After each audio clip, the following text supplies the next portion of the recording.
'cause in my lifetime I'm gonna do great things. Oh yeah. Good evening. Oh. Thank you very much. Thank you. All right. Are you enjoying yourselves?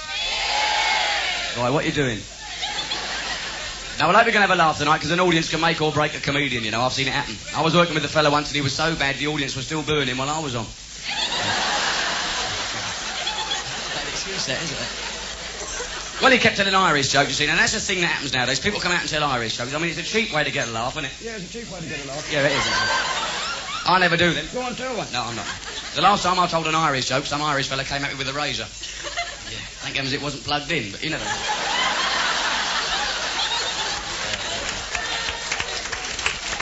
Now, you have got to be careful. Now, I never tell him, you see, because this bloke did. He told a joke about the Irish when he walked into a shoe shop. He said, oh, he'd like a pair of shoes. The bloke said, try these, sir. He said, they're too tight. He said, try it with the tongue out. He said, they're too tight.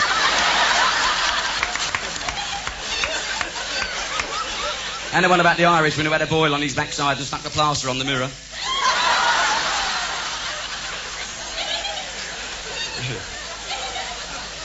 And the one about the coachload of Irish people went on a mystery trip.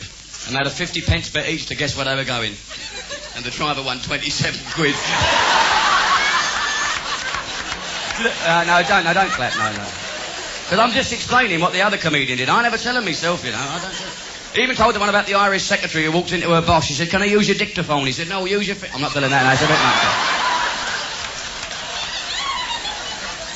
much. You see, now, all these people tell Irish jokes. Now, I don't think the Irish are like that. Because I've got some Irish mates. Now, they're not daft.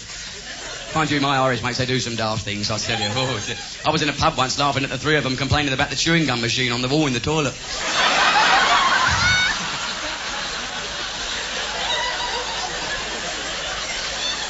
Oh, yeah, you should have heard him. One of them said, bloody ridiculous, 50p, you only get 3 and they taste like rubber, the bloody town.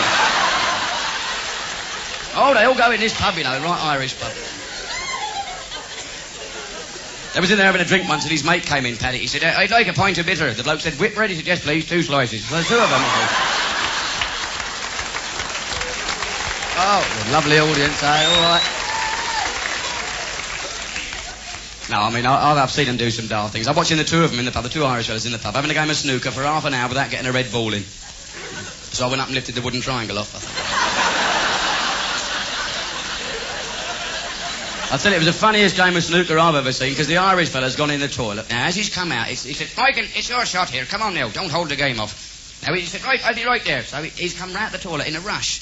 Now, he's left himself in a bit of a state, because being Irish, he's forgot to put his underpants on that morning. Now, that's a good start. And he's also run out and he's not done his trousers up properly, you know, his flies. You know what I mean, love? He's, look, fly, shoot out. So that, because he's got no underpants and there's nothing there that's,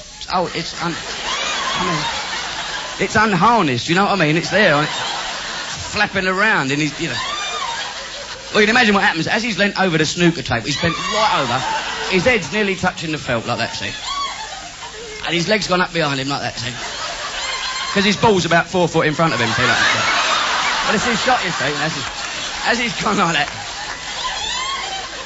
Can you imagine what happened if he stuck with his leg up in the air and your nose down like that?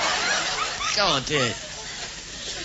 Well, there's nothing, you know, it popped out, his thingy.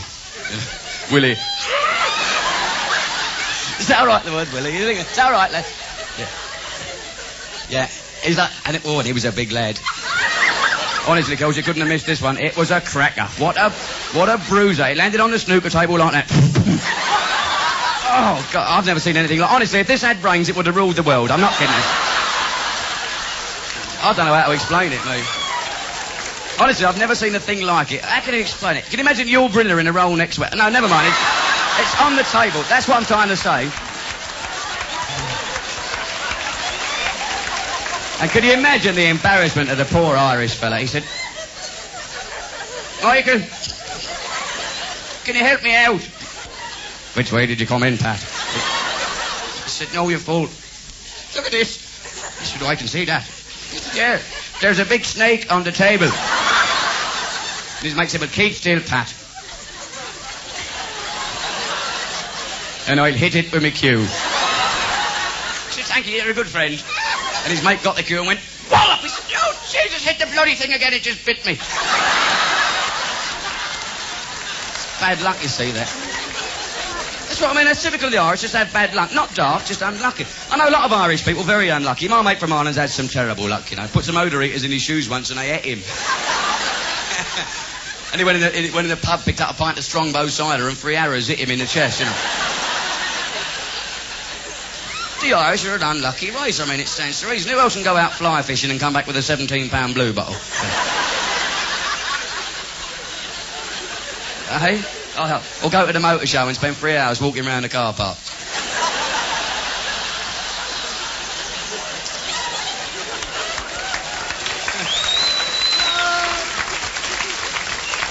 Yeah, my mate, he's had some terrible luck, man. Do you know what? He went in the operating theatre once to have his tonsils out and someone turned the trolley around.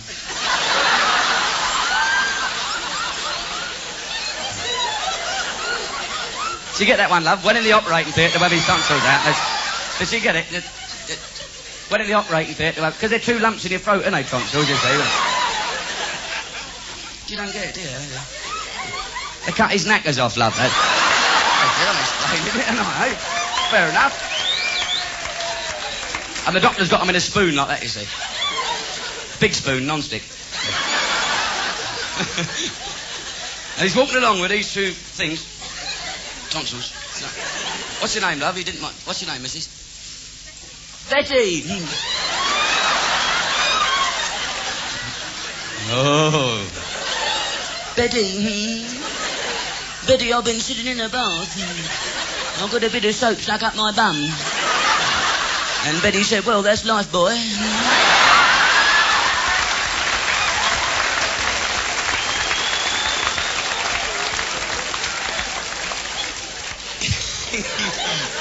I've forgotten where I was now. You were talking about a bloke's knackers. Oh, yeah. So the doctor's got him like that, you see. And as he's walking along, he tripped over and they fell out. He started to roll out. It was on the slope, this thing, you see. And he said, stop them! And one of the doctors, they've got welly boots on. You know the one, the geezer with the mask and the gas in it. He said, oh, get him. Put his foot down and squashed the 2 of them.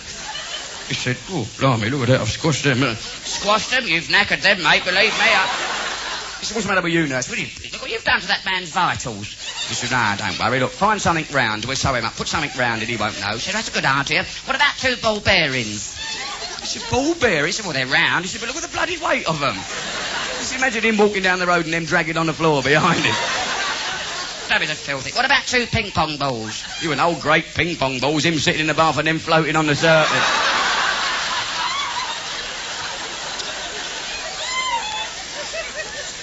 Well, I've got 2 pickled onions in my lunchbox. They're pickled. They won't go off. They sold my poor mate up from Ireland with 2 pickled onions for his tonsils. Do you know what I mean, Betty? Don't you? Betty. Anyway, he's got these pickled onions for his vitals.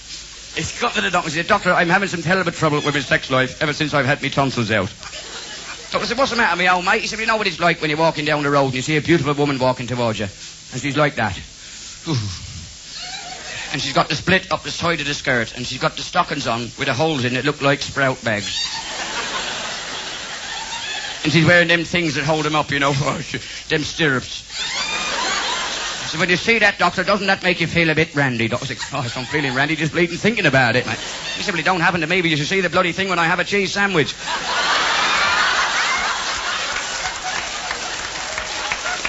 I don't do many naughty ones, though.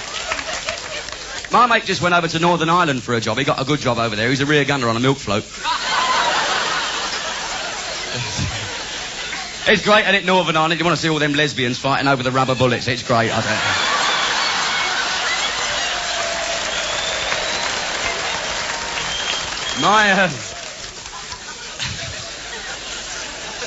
My mate went out there, you know. He was a little bit worried because he had to fly out, you see. Now, most human beings don't like flying. My mate's the world's worst flyer. He hates flying. I mean, the last time we went anywhere by aeroplane, we went to Spain for our holidays, you see. And my mate was so scared he wouldn't go by plane. He went by boat. And the boat sank. A plane hit it.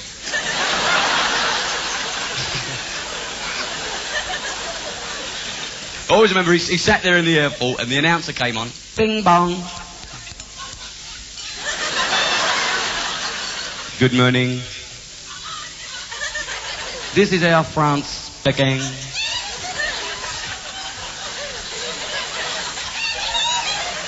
Announcing the departure of flight number 4, going to Paris. Departing from gate number 4 at 17:24 hours. Thank you. Bing bong. Bing bong. This Air Jamaica singing here. Yeah.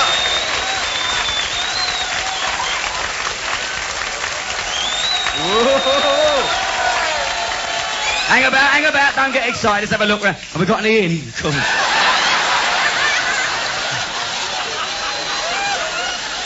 Can we have the lights up or something? Have a look here.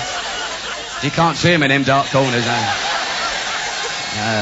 They hide in them... Oh, dear me. Come on, smile, show yourselves, all right. Any about? I know there's some in. I see the canoes in the car park. Oh, there's one over there. We get a spotlight on him. Let's have a look. Oh, there's two of them there. How you getting on, brother? Okay, give me some skin, you rascal, man. Okay, Fred. Now you're a silly bugger. Whereabouts you from, mate? Hang on, I'll translate that for you.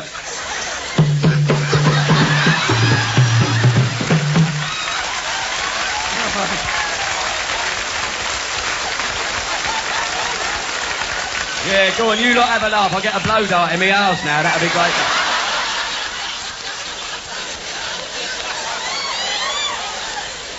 Ding dong. This Air Jamaica singing here. Man, we're gonna be announcing everything out in the morning, gonna be flying around the place, you know. Yes, ma'am.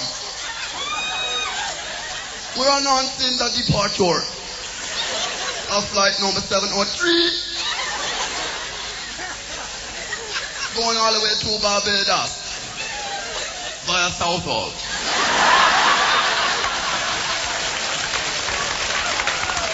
Departing from gate number 3 at 17:26 hours. Thank you. Bing bong. On come the Irish airline, Air Fungus. Bong bing.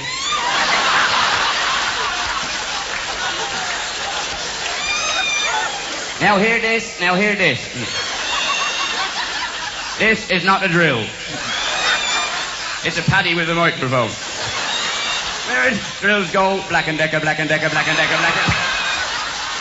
We're announcing the departure of flight number 123 to Belfast. Departing from gate number 3 when the big hands on the 12 and the little... Yeah, right. My mate was so frightened he sat there biting his nails.